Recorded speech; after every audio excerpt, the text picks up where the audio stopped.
You ask Tiger to solve.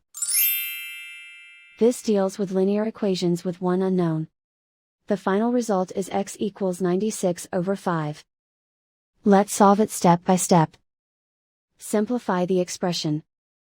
Simplify the arithmetic.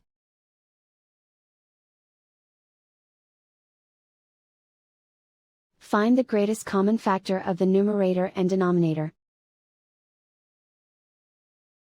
Factor out and cancel the greatest common factor.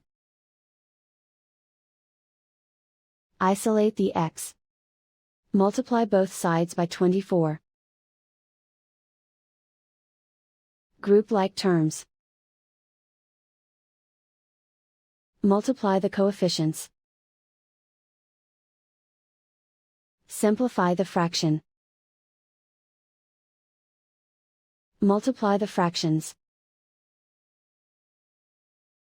Simplify the arithmetic.